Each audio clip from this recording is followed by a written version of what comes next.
আল্লাহ রাব্বুল আলামিন কোরআনে কারীমের মধ্যে ইরশাদ করেছেন, ইয়া আইয়ুহাল্লাযীনা আমানু লা তা'কুলু আমওয়ালাকুম বাইনাকুম বিল বাতিল ইল্লা তাকুনা তিজারাতান আন তারাদিন মিনকুম ওয়া লা তাকতুলু আনফুসাকুম ইন্নাল্লাহা কানা বিকুম রাহিমা। আল্লাহ রাব্বুল আলামিন বলেন, হে ঈমানদারেরা, তোমরা একে অপরের মাল অন্যায়ভাবে ভক্ষণ করিও না, অন্যায়ভাবে একে অপরের মাল গ্রাস করিও না। নবী করিম সাল্লাল্লাহু আলাইহি ওয়াসাল্লাম হাদিসের মধ্যে বলেন, ও যারা দুনিয়ার মধ্যে ধন সম্পদ জমিয়ে রাখে, আল্লাহর রাস্তার মধ্যে খরচ করে না, কাল কিয়ামতের ময়দানে তাদের গলার মধ্যে বিষধর সাপ ঝুলিয়ে দেওয়া হবে। ওই সাপ তাদেরকে মুখের মধ্যে দংশন করতে থাকবে আর বলতে থাকবে, হে সম্পদ সঞ্চয়কারী ব্যক্তি, আনা মালুকা আনা মালুকা আনা মালুকা, যে আমি হলাম তোমার সম্পদ, আমি হলাম তোমার সম্পদ, আমি হলাম তোমার সম্পদ।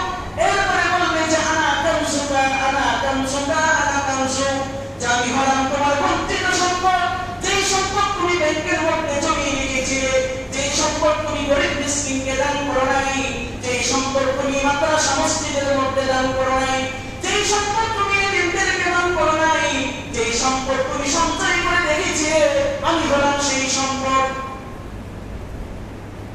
আল্লাহ রাব্বুল আলামিন কোরআনে কারীমের মধ্যে বলেন, আল্লাযীনা ইয়াকনিজুনা আয-যাহাবা ওয়াল ফিদ্দাতা ওয়া লা ইউনফিকুনাহা ফী সাবিলিল্লাহ ফাবাশশিরহুম বিআযাবিন আলীম।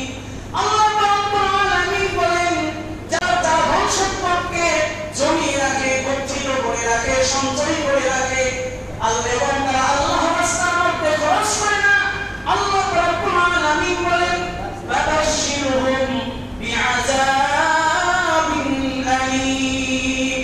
হে নবী, আপনি তাদেরকে মর্মন্তুদ কঠিন ভয়াবহ শাস্তির সুসংবাদ দিন, বলেন নাউজুবিল্লাহ।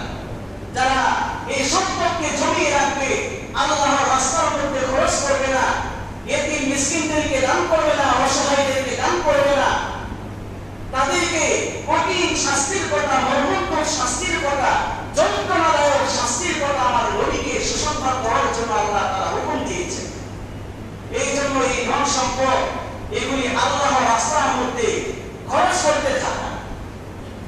আমি যত খরচ করবো এই সম্পদ ধন সম্পদ কাল কিয়ামতের ময়দানে